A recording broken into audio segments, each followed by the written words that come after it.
ಎಲ್ಲರೂ ಸಪೋರ್ಟ್ ಮಾಡಿ ಸಬ್ಸ್ಕ್ರೈಬ್ ಮಾಡಿ. ಶ್ರಾವಣ ಬೆಳಕಕ್ಕೆ ಹೋಗ್ತಾ ಇದ್ದೀವಿ.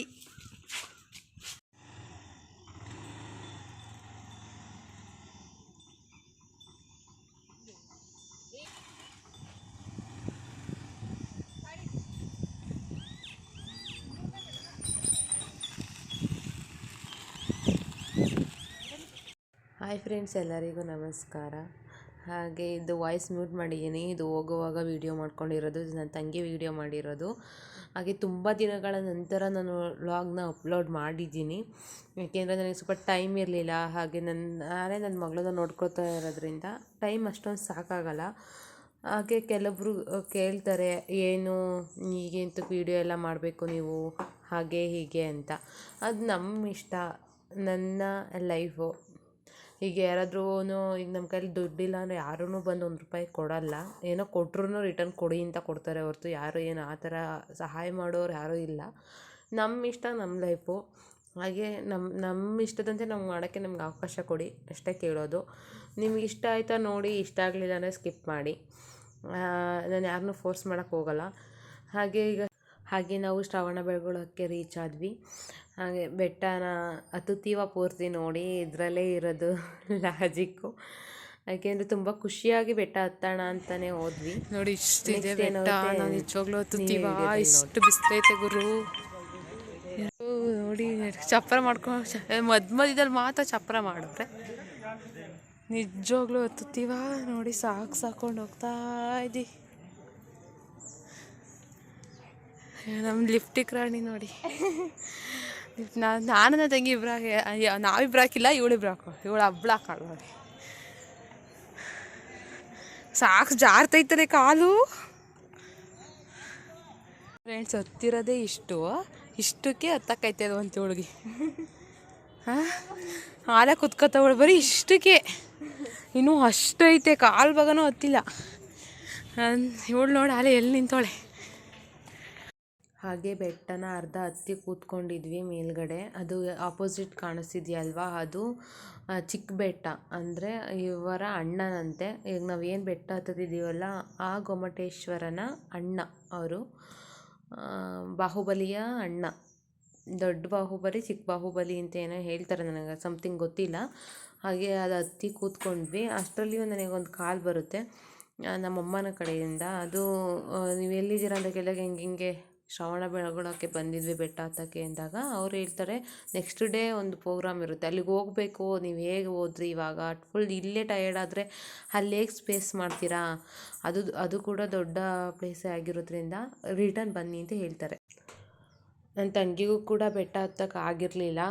ಹಾಗಾಗಿ ಅವಳನ್ನ ರೇಗಿಸ್ಕೊಂಡು ಕೂತಿದ್ದೆ. ನೆಕ್ಸ್ಟು ಇವಾಗ ನಾವು ಹೊರಡಬೇಕು ಜುಟ್ನಳ್ಳಿಗೆ. ಅಂದರೆ ರಿಟರ್ನ್ ಮನೆಗೆ ಹೋಗಬೇಕು ನಾವು, ನಮ್ಮ ಆಂಟಿ ಮನೆಗೆ. ಇಲ್ಲಿಗೆ ಕೆಲಸ ಇತ್ತು ಅಂತ ಬಂದಿದ್ದೆ ನಾನು ನನ್ನ ತಂಗಿ ಮನೆಗೆ. ಹಾಗೆ ಟೈಮ್ ಇತ್ತು ಅಂತ ಹೇಳಿ ಹಾಗೆ ನಿಯರ್ ಇದೆ, ಅಲ್ಲಿಂದ 10 ಕಿಲೋಮೀಟರ್ಸ್ ಆಗುತ್ತೆ. ಹಾಗಾಗಿ ಶ್ರವಣ ಬೆಳಗೊಳಕ್ಕೆ ಹೋಗಿ ಬರೋಣ ಅಂತ ಬಂದೆ. ಬಟ್ ಹತ್ತಕ್ಕಾಗಲಿಲ್ಲ. ಹತ್ತಿದ್ರೂ ನಮಗೆ ನೆಕ್ಸ್ಟ್ ಪ್ರೋಗ್ರಾಮ್ಗೆ ಎನರ್ಜಿ ಇರ್ತಾ ಇರಲಿಲ್ಲ. ಹಾಗಾಗಿ ನಾವು ರಿಟರ್ನ್ ಬಂದುಬಿಟ್ವಿ. ನೆಕ್ಸ್ಟು ಮನೆಗೆ ಹೊರಟ್ವಿ. ಈ ವಿಡಿಯೋದಲ್ಲಿ ಏನಾದರೂ ನನ್ನದಾಗಿ ಏನಾದರೂ ತಪ್ಪಿದರೆ ದಯವಿಟ್ಟು ಕ್ಷಮಿಸಿ. ಹಾಗೆ ನಾನು ಸ್ವಲ್ಪ ದಿನ ವೀಡಿಯೋನ ಬ್ರೇಕ್ ಮಾಡಿದ್ದು ಕೆಲವೊಂದು ಮಾತುಗಳಿಂದ ವೀಡಿಯೋಗಳನ್ನ ಬ್ರೇಕ್ ಮಾಡಿದ್ದೆ. ನೆಕ್ಸ್ಟು ಒಂದು ವೀಕ್ಗಾದರೂ ಒಂದು ವೀಡಿಯೋನ ಅಪ್ಲೋಡ್ ಮಾಡಬೇಕು ಅಂತ ನಾನು ಅಂದ್ಕೊಂಡಿದ್ದೀನಿ. ಅದಕ್ಕೆಲ್ಲ ನಿಮ್ಮ ಸಹಕಾರ ಬೇಕು. ಹಾಗೆ ಈ ವಿಡಿಯೋನ ನೋಡೋರು ಪ್ಲೀಸ್ ಒಂದು ಸಬ್ಸ್ಕ್ರೈಬ್ ಮಾಡಿ, ಒಂದು ಲೈಕ್ ಮಾಡಿ, ಶೇರ್ ಇಷ್ಟ ಇದ್ದರೆ ಮಾಡಿ. ಆದರೆ ನನಗೆ ಸ್ವಲ್ಪ ಸಪೋರ್ಟ್ ಮಾಡಿ, ನಿಮ್ಮ ಮನೆ ಮಗಳು ಅಂದ್ಕೊಳ್ಳಿ. ಹಾಗೆ ಏನಾದರೂ ತಪ್ಪಿದರೆ ದಯವಿಟ್ಟು ಕ್ಷಮಿಸಿ ಅಂತ ಇನ್ನೊಮ್ಮೆ ಕೇಳ್ಕೊತೀನಿ. ಹಾಗೆ ಇದು ಬೆಟ್ಟನ ಇಳಿದು ಹೋಗ್ತಾ ಇದ್ದೀವಿ. ಅರ್ಧ ಹತ್ತಿ ಕೆಳಗಡೆ ಇಳಿದು ಹೋಗ್ತಾ ಇದ್ದೀವಿ. ಹಾಗೆ ಬೆಟ್ಟ ಏನೋ ತುಂಬ ಚೆನ್ನಾಗಿದೆ. ಬಟ್ ಸಂಜೆ ಟೈಮು ಅಥವಾ ಮಾರ್ನಿಂಗ್ ಟೈಮ್ ಹೋದರೆ ಹತ್ಬೋದು. ನಾವು ಈ ವಿಂಟರ್ ಟೈಮಲ್ಲಂತೂ ಹೋಗಿರಲಿಲ್ಲ. ಆಲೇ ಹೆಚ್ಚು ಕಮ್ಮಿ ಒಂದು 6 ಮಂತ್ಸ್ ಆಗಿದೆ. ಎಕ್ಸ್ಟ್ರಾ ವಾಯ್ಸ್ ಕೇಳ್ತಿದ್ರೆ ಅದು ನನ್ನ ಮಗಳದು. ಅದು ಅವಳು ವಾಯ್ಸು. ನನಗೆ ವಾಯ್ಸ್ ಓವರ್ ಕೊಡೋಕ್ಕೆ ಬಿಡ್ತಾ ಇಲ್ಲ.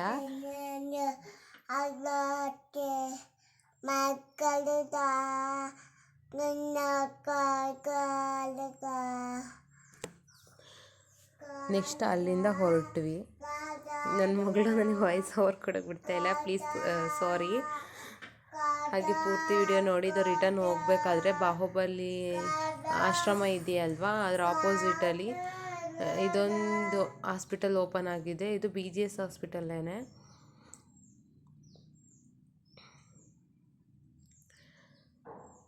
ಓಕೆ, ಮನೆಗೆ ಬಂದು ಎಲ್ಲ ಹೇಳ್ತಾ ಇದ್ದೆ.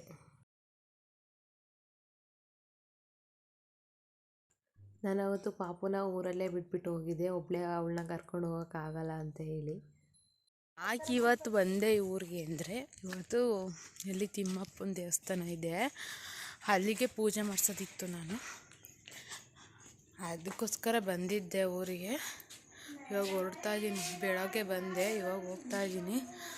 ಆಂಟಿ ಅಡುಗೆ ಮಾಡೋರೆ, ಊಟ ಮಾಡಿಕೊಂಡು ಹೊರಡಬೇಕು ಬೆಳ್ಳೂರು ಕ್ರಾಸ್ಗೆ. ಫುಲ್ಲು ಬಿಸಿಲೈತೆ.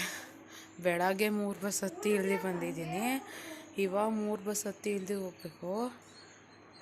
ಬರೋದು ಬೇಡ ಈ ಬಿಸಿಲಲ್ಲಿ, ಫಂಕ್ಷನು ಬೇಡ, ಯಾವ ದೇವಸ್ಥಾನದು ಬೇಡ ಅನ್ಸುತ್ತೆ, ಅಷ್ಟು ಬಿಸಿಲೈತಿ. ಈಗ ಹೋಗೋ ಅಷ್ಟರಲ್ಲಿ ಹೊಲ್ ಸುಸ್ತಾಗ್ತೀನಿ. ಅದಕ್ಕೆ ಆಂಟಿ ಊಟ ಮಾಡ್ಕೊಂಡು ಹೊರಡು ಅಂತ ಹೇಳಿದ್ರು, ಹಾಗಾಗಿ ಉಳ್ಕೊಂಡಿದ್ದೀನಿ. ಈಗ ಹೋಗ್ತಾ ಇದ್ದೀನಿ. ಹಾಗೆ ಕಿಚನಲ್ಲಿ ಏನು ಮಾಡ್ತಾವ್ರೆ, ಎಷ್ಟೊತ್ತಾದ್ರೂ ಬರಲೇ ಇಲ್ವಲ್ಲ ಆಚೆಗೆ ಅಂತ ಹೋಗಿ ನೋಡಿದ್ರೆ ನನ್ನ ತಂಗಿ ನೀರು ಕಾಯಿಸ್ತಾ ಇದ್ಲು. ಹಾಗೆ ನಮ್ಮ ಆಂಟಿ ನಾನು ಬಂದಿದ್ನಲ್ಲ ಸ್ಪೆಷಲಾಗಿ ಬಜ್ಜಿ ಮಾಡ್ತಾಯಿದ್ರು, ಆಲೂಗೆಡ್ಡೆ ಬಜ್ಜಿ. ಹಾಗೆ ನೋಡು ಮಾಡಿದ್ದೀನಿ ತೋರಿಸು ಅಂತ ಹೇಳ್ತಾಯಿದ್ರು, ಅವರೇ ನಮ್ಮ ಆಂಟಿ.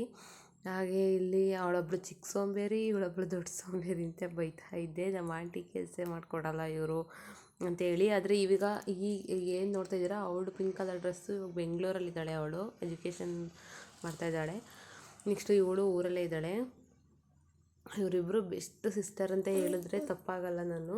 ನನ್ನ ಲೈಫಲ್ಲಿ ಪಾರ್ಟ್ ಆಫ್ ನನ್ನ ಮಗಳು ಡಿಸ್ಟರ್ಬ್ ಮಾಡ್ತಿದ್ದಾಳೆ. ಒಂದು ಸೆಕೆಂಡ್. ಹಾಗೆ ಎಲ್ಲರೂ ಬಾಳೆ ಎಲೆ ಹಾಸ್ಕೊಂಡು ಊಟ ಕೂತಿದ್ದೀವಿ. ತಟ್ಟೆ ಇದೆ, ಇಲ್ಲ ಅಂತ ಅಲ್ಲ. ಹಾಗೆ ಬಾಳೆ ಗಿಡ ಇತ್ತು, ಅದರಲ್ಲಿ ಬಾಳೆ ಎಲೆ ಇತ್ತು. ಹಾಗಾಗಿ ಬಾಳೆ ಎಲೆನೇ ಇಟ್ಕೊಂಡು ಊಟ ಮಾಡ್ತಾಯಿದ್ದೀವಿ. ಬಾಳೆ ಎಲೆಯಲ್ಲಿ ಊಟ ಮಾಡೋದು ಒಂಥರ ತುಂಬ ಅಂದರೆ ತುಂಬ ಖುಷಿ ಕೊಡುತ್ತೆ ಅಲ್ವಾ. ನನಗಂತೂ ಫೇವ್ರೇಟ್ ಬಾಳೆ ಎಲೆ ಊಟ ಅಂತಲೇ ಹೇಳ್ಬೋದು. ಹಾಗೆ ಊಟ ಎಲ್ಲ ಮಾಡಿದ್ವಿ. ಮೊಳಕೆ ಕಟ್ಟಿದ ಹೆಸರು ಕಾಳು, ಆಮೇಲೆ ಕೋಸಂಬರಿ.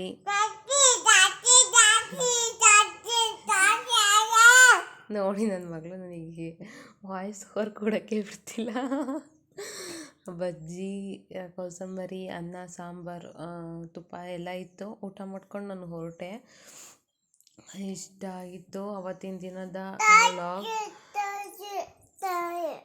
ತಾಚಿ ಇಲ್ಲ ಪಾಪು, ತಿನ್ಬಾರ್ದು ತಾಚಿ.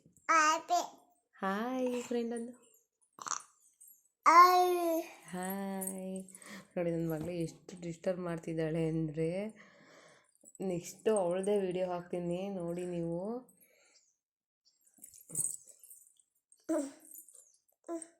ಹಾಗೆ ನನಗೆ ಈ ಥರ ವಿಡಿಯೋ ಮಾಡಿ ಅಪ್ಲೋಡ್ ಮಾಡೋದ್ರಿಂದ ನನಗೆ ತುಂಬ ಖುಷಿ ಇದೆ. ಹಾಗಾಗಿ ನನಗೆ ಇಷ್ಟ ಇದು.